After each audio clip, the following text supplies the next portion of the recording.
Well, thank you very much, Scott, and I hope everyone had a great lunch. So I know the old adage is that you're not supposed to talk politics amongst friends, but we're going to do it anyway. So we want to have a very engaging session, so we're going to put up on the board the email you can send questions to. We'll have about 20 minutes at the end of this session for a Q&A with our speaker. So please send in your questions throughout the presentation. It is my pleasure to introduce today's lunch speaker, Greg Valliere. Greg is the Chief Political Strategist at Horizon Investments, a Charlotte, North Carolina-based firm that specializes in products that mitigate investor risk. Mr. Valliere has nearly 40 years of experience following Washington issues for institutional and retail investors. His work focuses on the vital intersection of politics and economics, including the role of Congress and the White House in fashioning fiscal policy and interest rate policy as determined by the U.S. Federal Reserve. Previously, he was the Chief Political Strategist at the Potomac Research Group. He has held many positions during his career, including Director of Research at the Charles Schwab Washington Research Group. Mr. Valliere is widely quoted in the nation's media and is a regular guest on CNBC, Bloomberg TV and radio, Fox Business, CNN, and CBS Radio. He is also regularly quoted in the nation's financial press, including Barron's and the Wall Street Journal. Greg earned a BA from George Washington University. Please join me in welcoming Greg Valliere.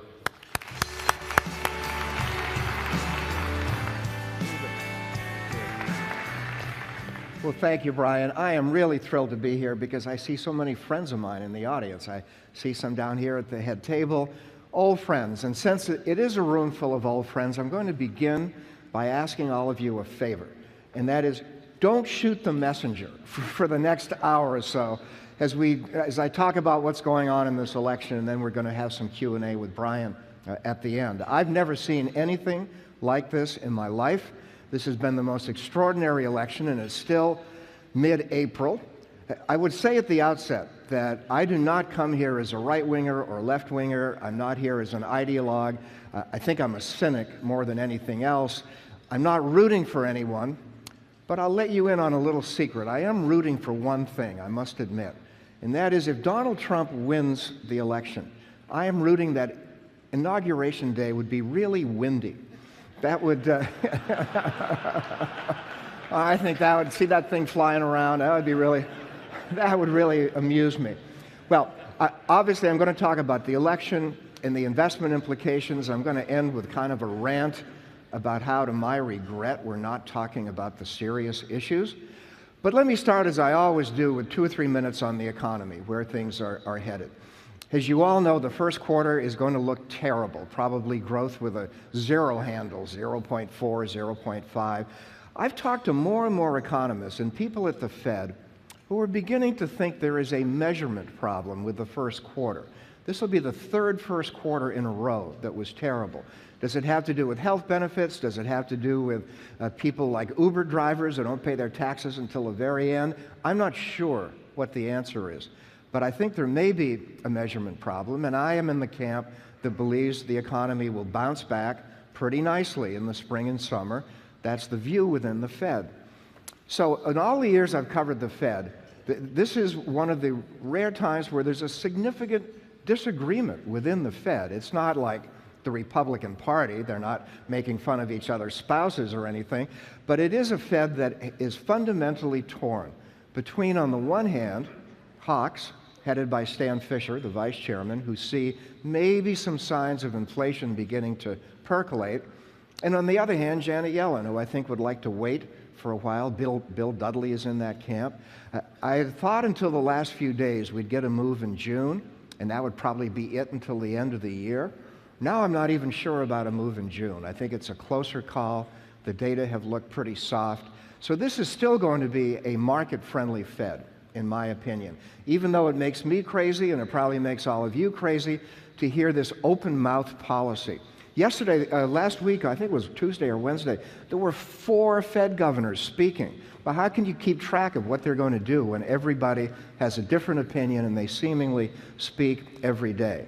But that said, I do think the labor market continues to heal. I think the economy will grow moderately. There certainly isn't an inflation problem. But to morph into the political conversation, When I say this to groups around the country, when I say the economy looks okay, the labor market looks good, nobody believes me. There's a mood around the country that we are still in recession. Well, we're now in year 7 of the recovery. And if I told this to a retail audience, you guys are all very sophisticated investors, but if I told this to a retail audience, they would laugh at me when if I told them the economy was healing. Now we talk about Donald Trump. Let's go right into it, because I think this public doubt about the economy, this persistent anxiety on economic growth, has had a tremendous impact on Donald Trump in this election. When I travel, I don't hear this on the East Coast or the West Coast, but when I travel in Middle America and meet Trump supporters, it's quite an eye-opener. They say, they don't use words like real disposable income, but these folks have had stagnant real disposable income for a decade. They say they still worry about foreclosures, they worry about layoffs. They say, well, Wall Street got bailed out, Detroit got bailed out, what about us? And there is a strong feeling that these people, mostly lower middle income, not college educated, mostly white men, these people are angry at Washington. And Donald Trump connects with these people. And there's a racial element that I find reprehensible. But on the economic side, Trump has the greatest Teflon I have ever seen a politician have. When he said in late summer that John McCain wasn't a hero because he got captured, well, John McCain was tortured for 5 years in a prison in Hanoi while Donald Trump was sleeping with supermodels. And I thought, that does it. You know, all of a sudden, Trump's numbers are going to go down. They went up. Trump talked about minorities, women, the handicapped. His numbers kept going up until about 3 weeks ago when he hit a wall with so many self-inflicted wounds about abortion, dragging in Mrs. Cruz, stuff that was really way, way over the top. Finally, there was a sign that his momentum had stopped. But it's getting late in the game. And one of the major points I want to make to you this afternoon is that there is a plausible path for Donald Trump to become president. It's not a sure bet, it's not a 50% bet, but there is a plausible path whereby he could become president. So let me walk you through that narrative, and then we'll talk about the investment implications. First of all, I still think he'll be the nominee. I don't feel as confident about that prediction today as I was 3 or 4 weeks ago, but he's going to win a dramatic landslide tomorrow night in New York State. I think he'll get at least 80 of the 95 delegates. He then, on the next Tuesday, will win Pennsylvania, Maryland, Connecticut, Rhode Island. He's going to pile up a big delegate win on the 22nd of April. Then there's a little gap. There's Indiana, where he'll pick up some delegates. Then we go to the grand finale in California. New poll out this morning. He's up by about 20 points in California. And then New Jersey, which is winner take all, and I think Trump will win in New Jersey.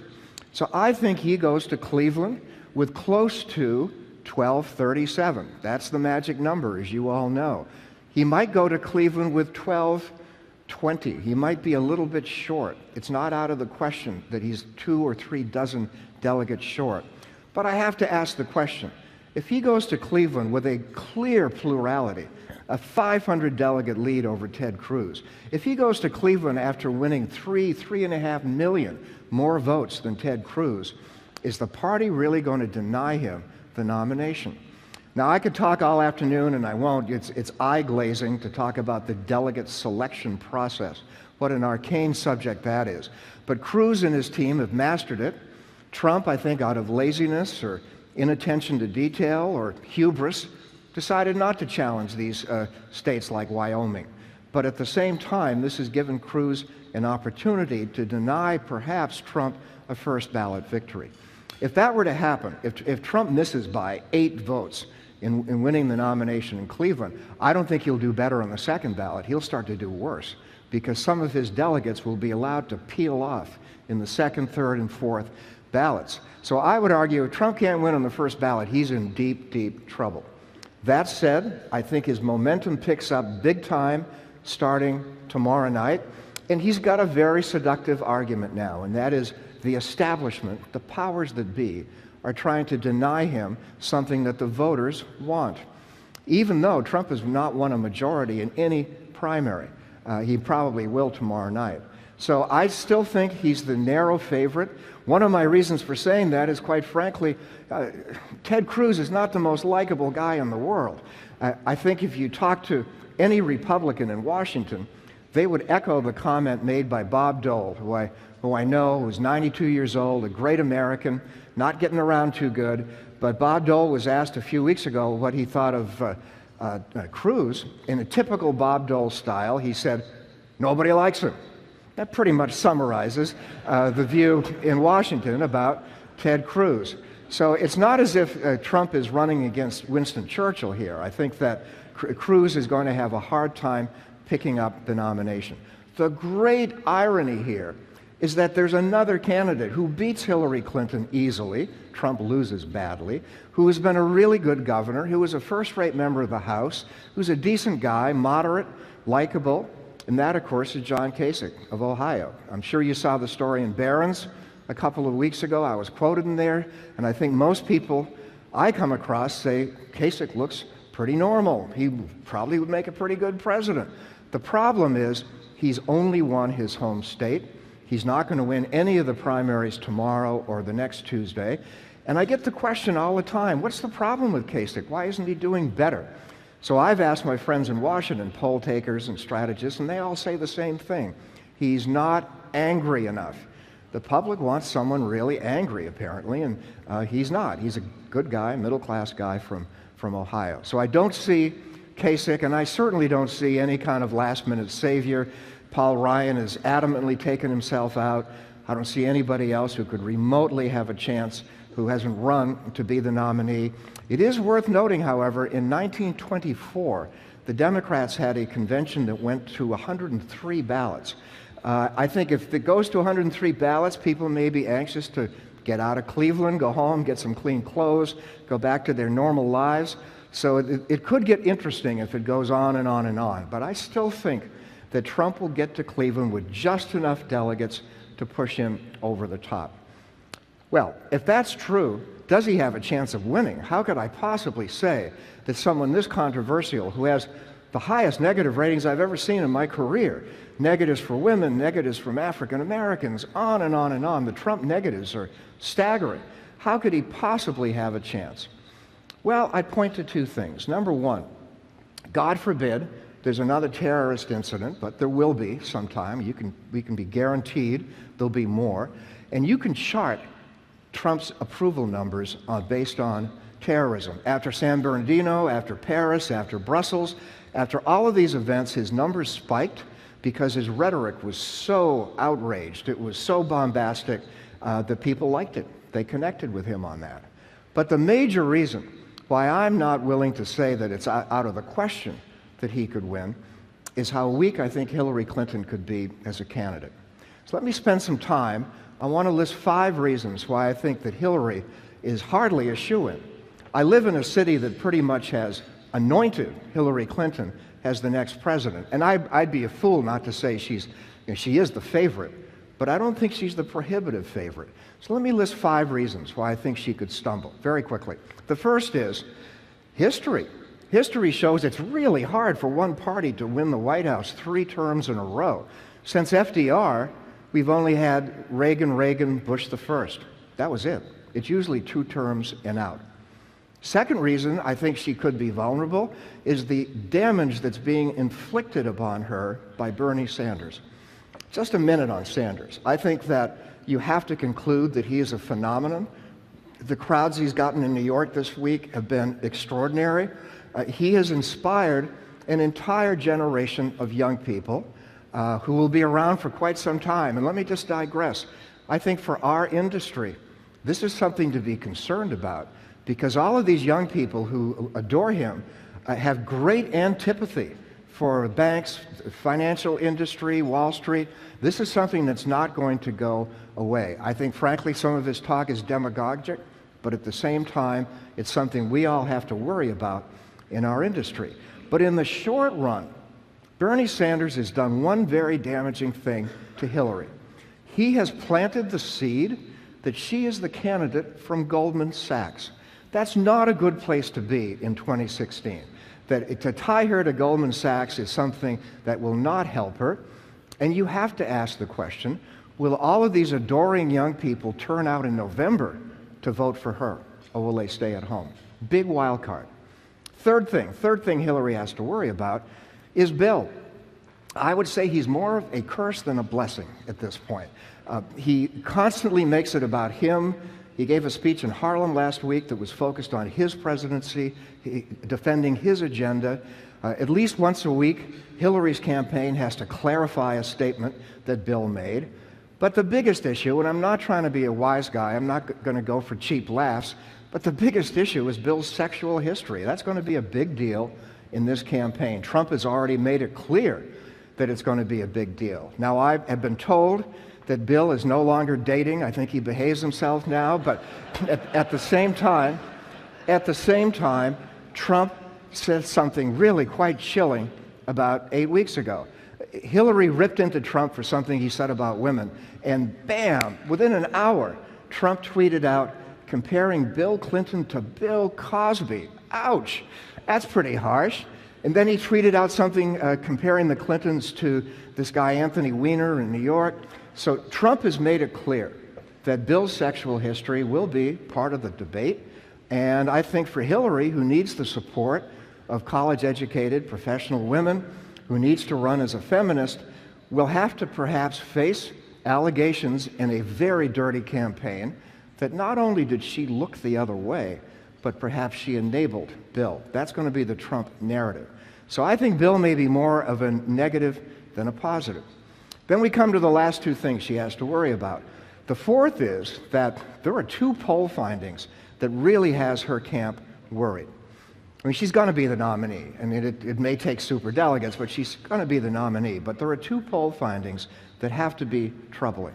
The first is her negatives are now well over 50%. It's like 55 or 56%. Anytime a politician has negatives in that territory, it's a flashing red light. Doesn't mean she can't win, because she might run against somebody with even higher negatives. But anything over that 50% level is troublesome.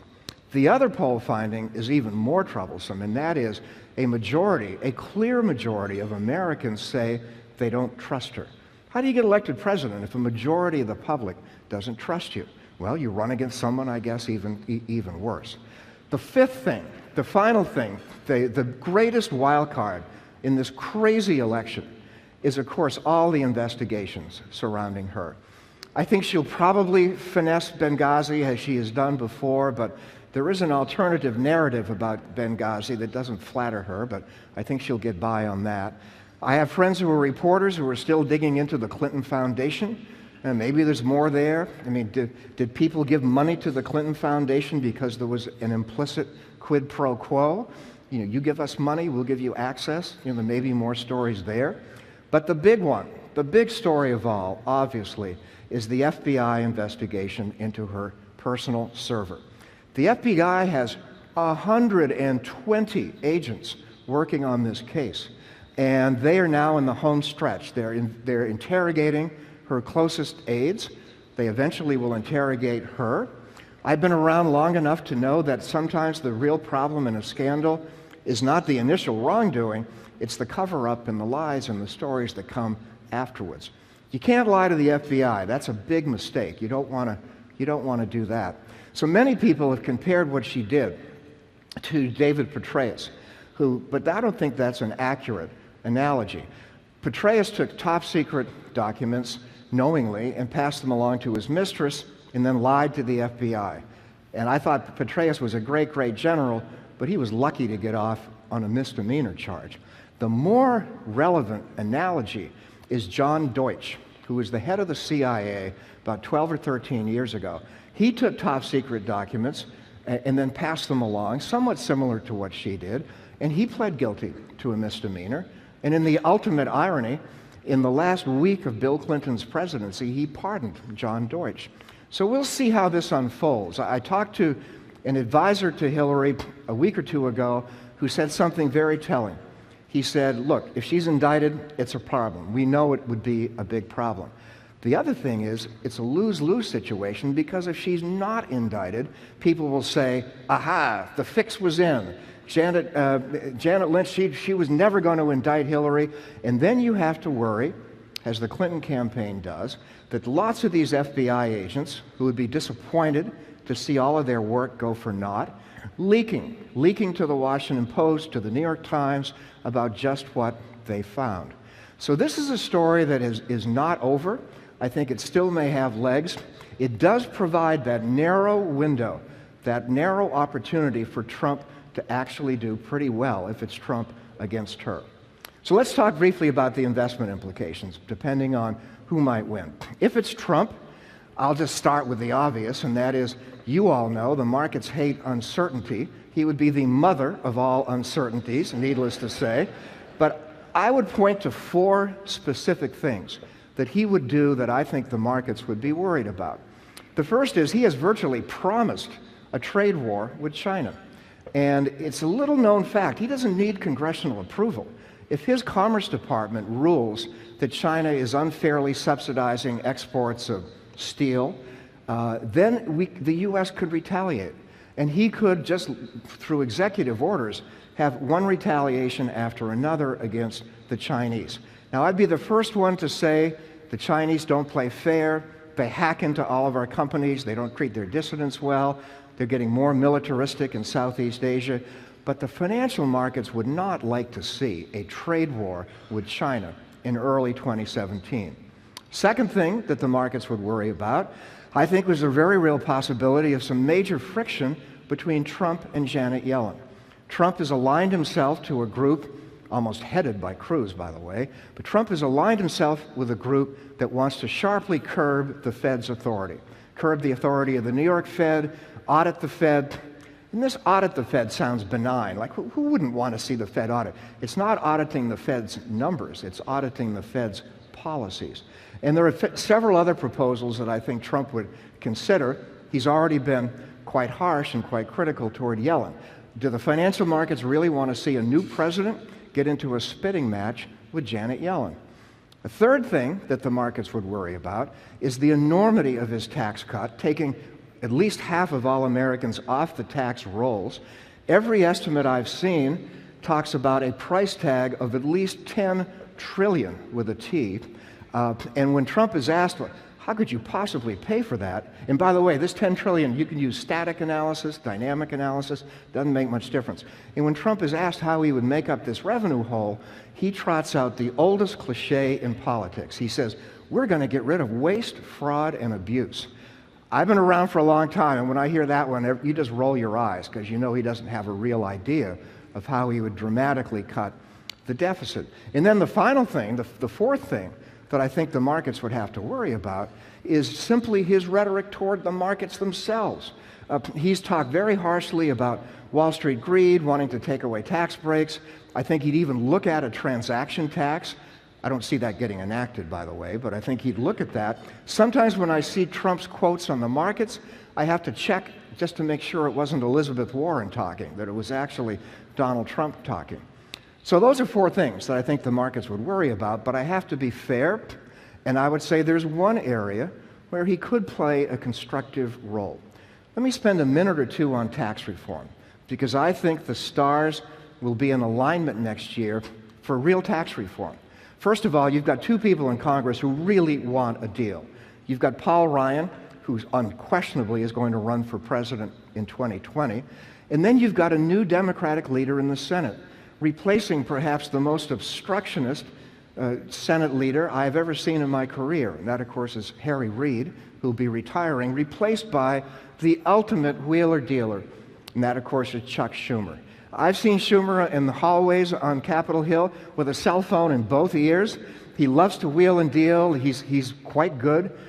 He's not, despite his image, an ideologue. I think Schumer would like a deal. So you've got Schumer, Ryan, and a new president, Cruz, Trump, or Hillary. I think all of them would like to get a tax reform deal. So the thing I would recommend for all of you is to look carefully at the one area of tax reform that could get done pretty quickly. I'm not a believer that individual reform is imminent. We haven't resolved as a country what we want to do with the home mortgage deduction, all sorts of tax breaks. I'm not persuaded that corporate tax reform is imminent. Likewise, there's all these tax breaks Do we really want to kill accelerated depreciation? That's like motherhood and apple pie. But the third area, the one area where we could get a tax bill next year, is international tax reform. Finally syncing up our tax code to the tax codes of other countries around the world. And what this would bring with it is the real sexy part of this story would be repatriation, allowing U.S. companies, especially drug and tech companies, to repatriate maybe $2 trillion in profits they've stashed in Irish banks and Dutch banks. They would bring this money back. It would be great for M&A, for dividends, for plant and equipment expansion, and some of that money would go to the federal government. So everyone in Congress is looking at this like catnip. Oh my God, we're going to get some more money. You know, we can spend on infrastructure, education, whatever. So I do think there's a decent chance next year for international tax reform, which would bring some revenue. I think it would be quite positive for the macro economy, and it would give all of these players who I cited a win, and I think they all want to win. So that's Trump. Cruz I can just do in about 30 seconds. A typical, very conservative Republican on spending, taxes, anti-regulation. The two things I would worry about, as I said earlier, would be, number one, his deep, deep antipathy toward the Federal Reserve, and number two, his utter unwillingness to compromise. I'm a big believer in the Ronald Reagan line, one of many classic lines from Reagan, who said, you know, if I can get 70% of what I want, that's pretty good. I'll come back later and get the other 30. Cruz wants 99%. If he doesn't get 99%, he'll threaten to shut the government. So maybe he'll moderate, maybe he'll soften a little bit. We'll see. Well, what if Hillary wins? Well, I would say that the easy answer is that she probably would be thwarted by a Republican House.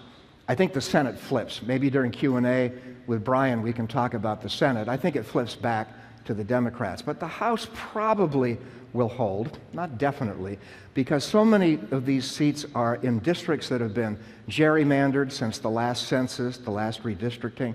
So I think the House will stay Republican. And just as Newt Gingrich thwarted Bill, Paul Ryan could thwart Hillary on much of what she wants. But that's too simple an answer. And I would just say that there are many things that a president can do if he or she doesn't have strong support in Congress. Let me cite three real quickly. The first is this extraordinary string of regulations. I write a piece every morning. I wrote a piece a couple of weeks ago about governing by regulation. That seems to be the new way we govern. You saw the financial rule. You saw the rule on inversions, which had sweeping implications for foreign companies and U.S. companies. I'm told there's more regulations to come on clean air, and there's even a regulation coming that will curtail the use of salt in our diets. I mean, this group likes to regulate, and I think that Hillary would continue that pattern, and she might look quite unfavorably on drug prices. That could be an area that she might want to target. So that's number one. She could still have executive orders. Number two is a trend in the last decade that really has become quite apparent, and in my opinion, a little alarming, is that a president can commit U.S. troops abroad without any congressional approval. And I think she would not be shy if challenged. Unfortunately, because of her gender, she might be challenged right away. And I have said, some of you folks have heard me say this before, Hillary has far more testosterone than Barack Obama. I think she would go right after ISIS. I think she would be a much stronger supporter of Israel than Obama. And I think there would be a very robust spending environment for defense. And I've said this for 2 or 3 years, and I'll continue to say, the purest investment play in Washington is the defense sector. The defense sector will do very well, whether it's Hillary, Cruz, Trump. They will all supervise a very big increase in Pentagon spending. The third area where Hillary would have a big impact, even if Congress wasn't totally in her pocket, would be Supreme Court nominees, as we've seen over the last couple of months. All these young people come up to me and say, you know, why should we even bother to vote? It doesn't make any difference. Oh, yes, it does. If for no other reason than the Supreme Court. So the other day I Googled the ages of the Supreme Court justices. Ruth Bader Ginsburg is 83. I live in the same building as her. I know she's not well. She's suffering from pancreatic cancer. Kennedy is almost 80. Kennedy turns 80 this summer. Stephen Breyer turns 78 this summer. Even Clarence Thomas turns 67 this summer. And she still may have an opportunity to appoint someone far younger, far more liberal than Garland, who might not make it at all. So I would say that Hillary would have an opportunity to appoint at least 2 or 3 Supreme Court justices. So quite clearly, I think there's something that a president can do, even if he or she doesn't have a lot of support in Congress. Well, last thing I want to talk about, and I've got about 10 minutes, so if Brian and my host will indulge me, I want to rant for about the last 10 minutes and talk about how, in my opinion, after all these years of following elections, this is the most unserious election I have ever seen. We're talking about Trump's hair. We're talking about Rubio's shoes. They made fun of each other's wives. They even talked about body appendages, like get the kids out of the room. I mean, it was so cringe-inducing to hear them talk this way, yet there are so many enormous issues that are not being addressed. So I could list a dozen. Let me just list 3 or 4 real quickly, then I'll bring Brian up. 3 or 4 issues that really need to be addressed, but nobody is talking about. On the social side, I realize there's a big issue in North Carolina now that you can't trivialize, but I would say that the issue on the social side that is not addressed enough is if you went to where I grew up in northern New England, small towns in New Hampshire, Maine, Vermont, or upstate New York, and you ask people there, what's the biggest problem in your lives right now? I guarantee you they would say heroin. I don't hear anybody talking about that in the campaign. The highest incidence of per capita heroin overdoses is in Manchester, New Hampshire. So that's an issue that nobody really wants to touch. Second big issue that nobody really can talk about intelligently, in my opinion, is the growing risk of nuclear proliferation in the Middle East. The Saudis are convinced that the Iranians are working on a bomb. They may be. The Iranians just got a ton of new money. And we didn't get an oil deal last night because the Saudis don't trust the Iranians. And I think the Saudis' feeling is, well, by God, if they're going to get a bomb, we want a bomb. And then the Turks are going to say, well, we want a bomb. And you've got a neighbor fairly close by, Pakistan, unstable country. Pakistan has at least 125 bombs. And you wonder if one might get loose or one might be sold. And I think this threat of nuclear proliferation in the Middle East is a huge issue. Not to diminish ISIS. I personally think ISIS may have hit a brick wall. There may be more terrorism. But the bigger issue in the next decade or so is going to be nuclear proliferation in that part of the world. Then we come to issues in our economy, near and dear to my heart and your hearts, that have not been addressed and have to be addressed. First of all, we are not able to pay for promises that we've made on retirement, on all sorts of benefits. And the canaries in the coal mine are everywhere. The canaries in the coal mine in Detroit, in Puerto Rico. Puerto Rico is facing a major crisis in the next couple of weeks as Congress typically gridlocks on an aid bill to Puerto Rico. And then, of course, you look at the most dysfunctional city in the most dysfunctional state in America. I refer, obviously, to Chicago, Illinois, where the benefits are not being paid. You realize that if you've won the state lottery in Illinois, you still haven't got your winnings.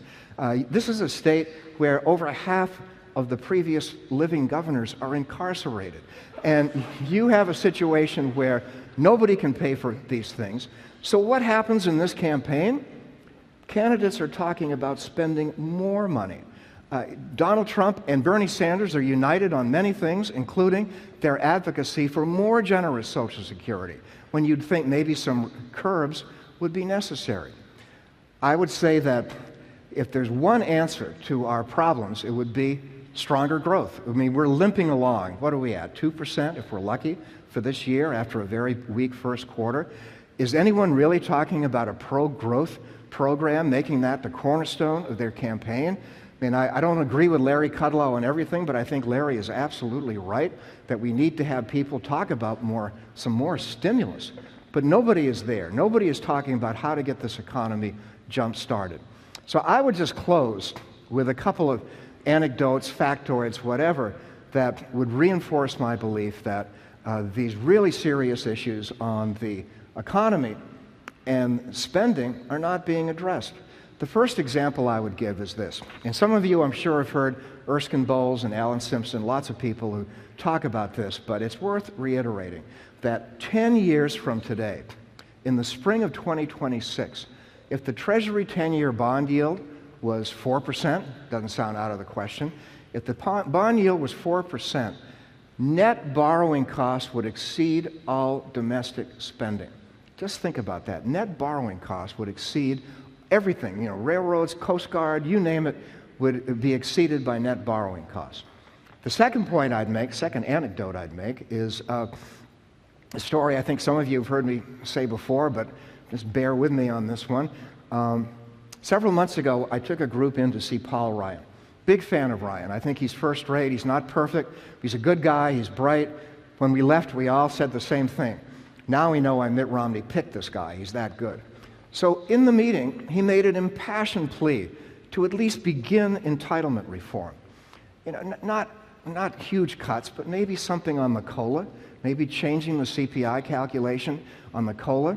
So we told people on Capitol Hill after our meeting what Ryan had said in private, and all of our friends, especially our Republican friends, all went, shh, let's not talk about this ahead of an election.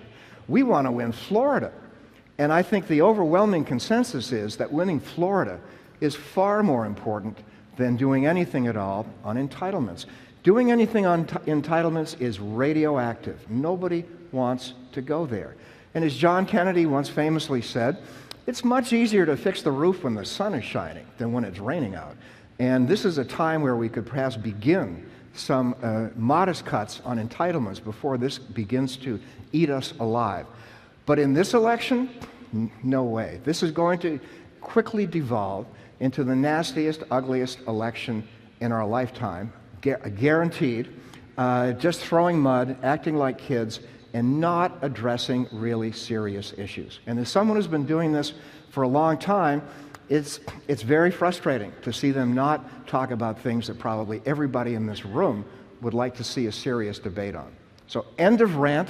Thank you for your patience.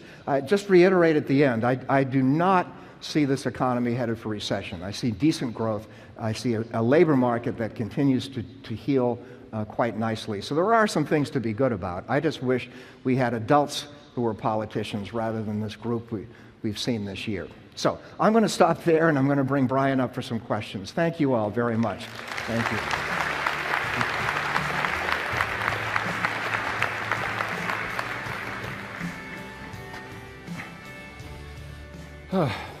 So never in your lifetime have you seen this. Nastiest election. Yeah. Although the press, I didn't even get a chance to rant on the press. I haven't had a drink yet today, but I could certainly talk about the press as doing anything for ratings. So they're saying how horrible it is. No, I'm an old guy. I remember 1968. For those of you who were around in 1968, that was a horrible, horrible year for our country. The worst since the beginning of World War I think, in 1941. I recall a young man had an internship at the Washington Post. I was so proud of myself. I walked back to the campus at GW. I had a little basement apartment, and I watched the California returns come in. And Bobby Kennedy won. It was around June 7th, like this one will be. And Kennedy won, and he had a huge, adoring rally, and he said, now it's on to Chicago. And he was murdered about 20 minutes later. And they were saying, something's happened. There's something going on the stage. He was killed. Martin Luther King was killed. 68 was a horrible year. And I don't think anybody would remotely compare this year to all of the horrors that we saw in 68. So one of the main questions that came from a lot of different people that I'm going to summarize and just put it out there is the potential for a third-party candidate. And whether it's Kasich, whether it's Trump, whether it's Cruz, whether it's Sanders, or whether it's someone else, what do you think the possibility or likelihood is of that happening? I deliberately didn't mention it because I knew I'd get questions, and I also just personally don't think they ever really do as much as been hyped. And I think that was the conclusion from Michael Bloomberg. He put some very smart people together, and they said, look, you got to get 270 electoral college votes. That's really a tall order. And I think he realized that while he's maybe popular on the East Coast and on the West Coast, in much of the rest of the country, his views on gun control, social issues, make him quite unpopular. Trivia question. The last third-party candidate to get one electoral college vote was George Wallace in 1968. Perot got 18% of the vote, but he didn't get one electoral vote. It's not easy. I mean, you'd have to go back really to 1912, Taft, Teddy Roosevelt, and Woodrow Wilson, to see a third-party candidate really fundamentally shake up the election like that one did in 1912. So I don't see Ryan doing it. I don't see any moderate Republican. So then you ask the ultimate question. If they deny the nomination to Trump, would he storm out and form a third party? He might, but it would cost a lot of money, first of all. He may want to get back to his business, and I am not persuaded that Trump is all that liquid. He's worth a lot of money on paper. I'm not sure how liquid he is. Would he really want to self-fund a third party, knowing that in all likelihood the legacy of his third party would be to guarantee Hillary Clinton a landslide?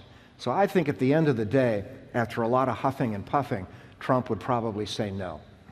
So one question about Donald Trump, and you and I had talked about this before.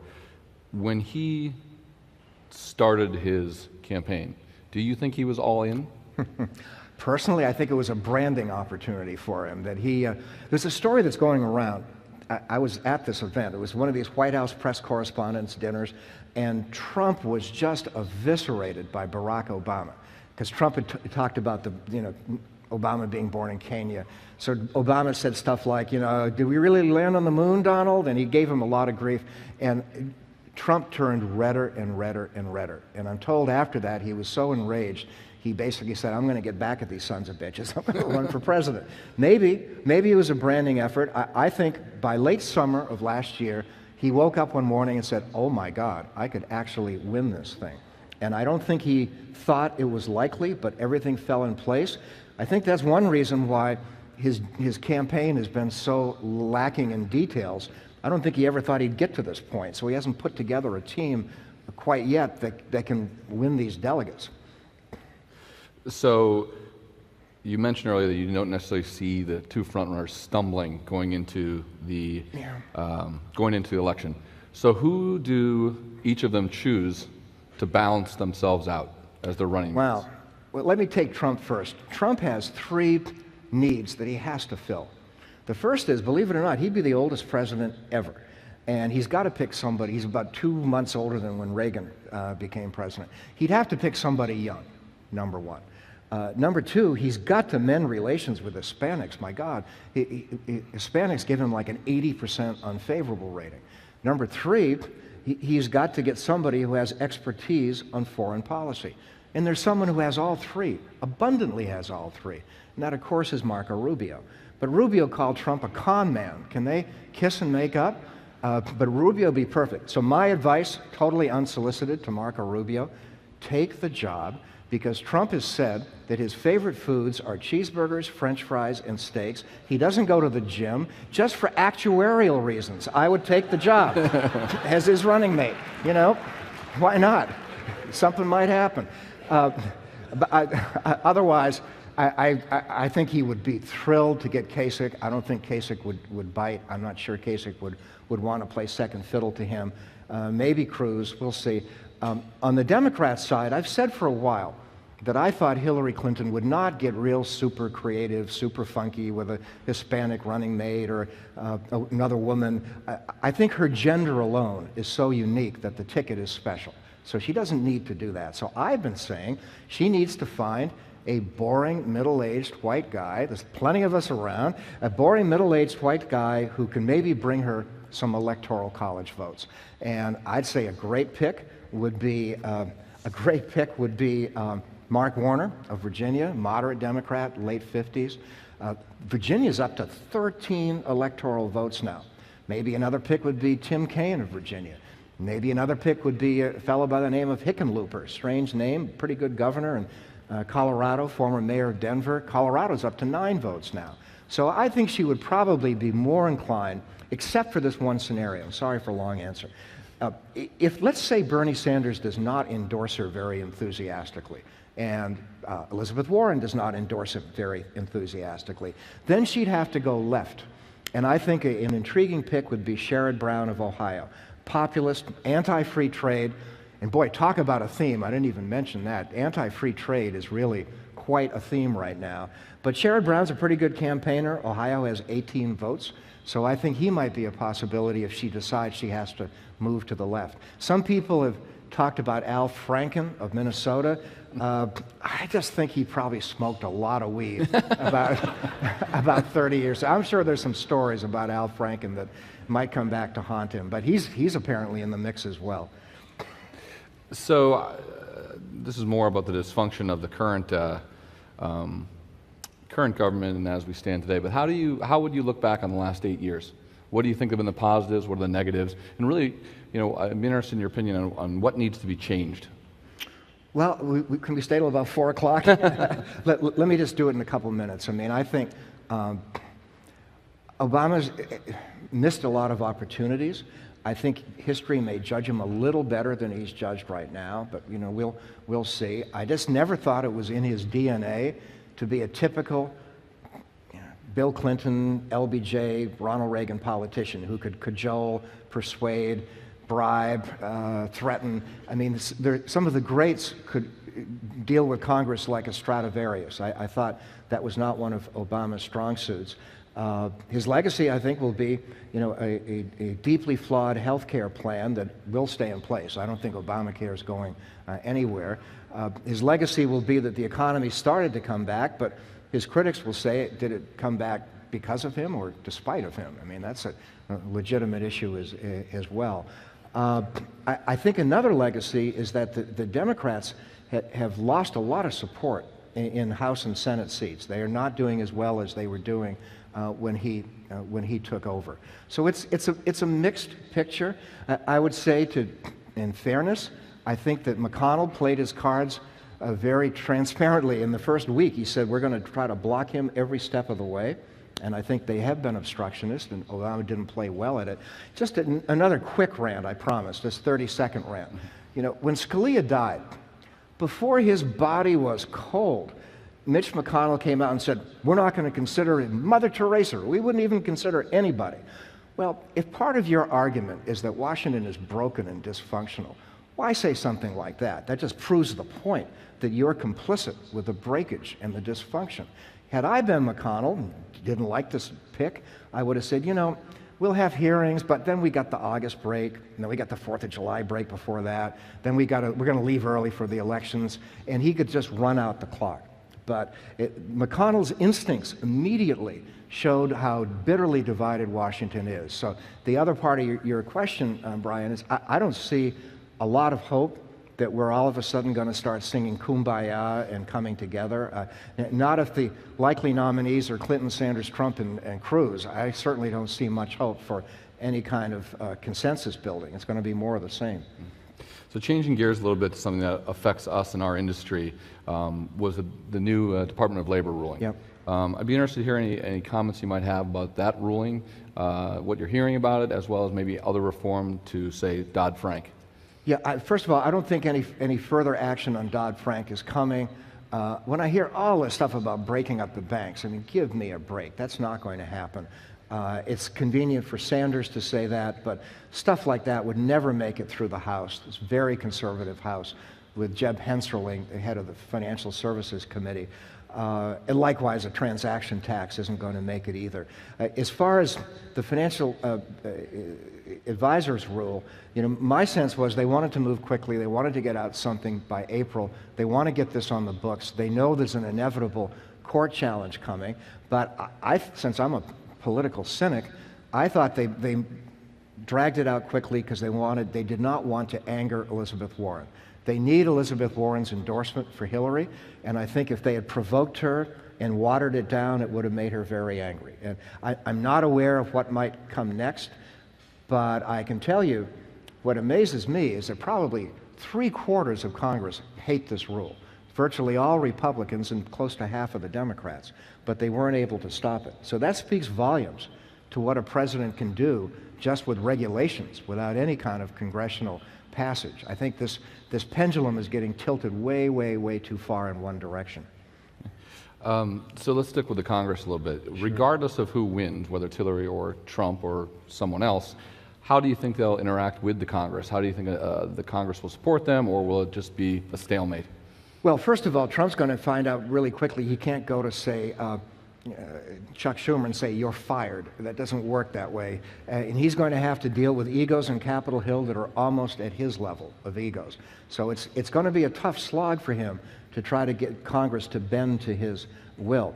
Likewise, Cruz, this says it all about Cruz. Lindsey Graham of South Carolina said about a month ago, Graham, a fairly conservative Republican who hates Cruz, like all of his colleagues do, Graham said, if somebody shot Cruz on the floor of the Senate, that person would not be convicted because no one would testify against him. That pretty much summarizes how Cruz is viewed in the Senate. Hillary, on the other hand, you know, I realize Hillary has the Clinton trait of condescension and superiority, bad combination. But I would say that her tenure in the Senate wasn't bad. I mean, her colleagues, whether it was Orrin Hatch on the Republican side, most of Hillary's colleagues in the Senate said she was pretty good. She was willing to deal. She did her homework, was not quite as strident or partisan as you might imagine. So she might get a few things done. But if she's dealing with a Republican House, it's not going to be a lot. So one comment that we talked about earlier was regarding Donald Trump and the potential that he would obviously have to deal with China and trade. But I know you also mentioned the issues that he had with Mexico, and I think even we mentioned some other countries as well. Well, I think the most troublesome aspect, and again, I don't come here to bash Trump, or I'm not an advocate or a critic of anyone, but you have to say that he has some big gaps on foreign policy, including Mexico and the wall. When Joe Scarborough asked him, who's your main foreign policy advisor, a couple of weeks ago, Trump said, me. When he unveiled his 5 foreign policy experts, none of whom anyone had ever heard of, 3 of them immediately said, we never met him or talked to him. So he's got some holes in his game, and I'd say foreign policy would be the most troubling one of all. Now, I don't want to denigrate him totally because he's smart, and I think he can ramp up pretty quickly intellectually. I think he might be able to have some decent people around him. But this is a long process. We were talking at lunch. I mean, if I need my knee scoped, I'm going to go to somebody who's done a lot of knee operations. I'm not going to go to someone who's never done one. I want somebody who really knows what they're doing. So on foreign policy, Mexico in particular, there's a lot to be concerned about. And just to calm all of your anxieties, he was asked about 3 months ago if he would ever use the nuclear bomb, since his finger would be on the button. And he replied, it's very, very, very unlikely that I would. I would hope so. Just in thinking ahead in terms of, you mentioned already 2020, and Paul Ryan. Yeah. Where are all the candidates? Where are the good candidates? What a great question that is. Yeah. I'm a big believer in Ryan. I think he's first rate. He's a decent family man. He's bright. He's very personable in private. I can't say enough good things about him. There are many others. There's, on the Democratic side, I think the next big superstar will be Kirsten Gillibrand of New York State, who's the complete package. Brains, personality, ability to compromise, charming woman. I think Kirsten Gillibrand is going to be a big star. You've got the 2 Castro brothers in San Antonio. I think they could eventually be big stars. Cory Booker in New Jersey wants to run. I ran into him the other day. I was surprised he didn't have a Cory Booker for president button on his lapel. He's quite ambitious. So there are plenty of Democrats, and they need it. The Democrats are really old. You Google the California ages. Jerry Brown's 77. Dianne Feinstein's 82. Barbara Boxer's 75, and on and on and on. So they have Kamala Harris. I'm quite sure she'll be the next senator. So there's some fresh blood coming in for the Democrats. On the Republican side, if Trump were to stumble and the party were to veer more to the right, there's someone who's perfectly positioned, a fellow by the name of Cotton, C-O-T-T-O-N, of Arkansas, which has sent someone to the White House in our lifetime. He is an Iraq War vet, Harvard Law School graduate, grew up on a farm, very articulate, plenty conservative. So that's a name to file away. I think Cotton would be a strong candidate. And a lot of people are really high on Nikki Haley. I think she's an intriguing governor. She's grown in the job. You know, so there are talented people in the ranks who will be coming up.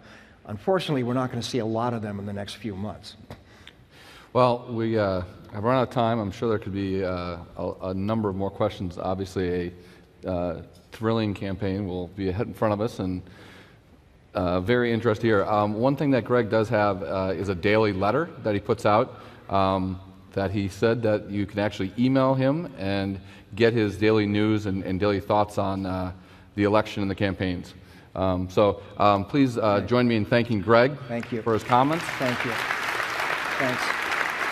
Thank you. Just one announcement. So after this and before our next session, please join our exhibitors in the exhibit hall for dessert. And the next session will start at 2:45. Thank you. What the hell did I... You had it on your foot. It was over here.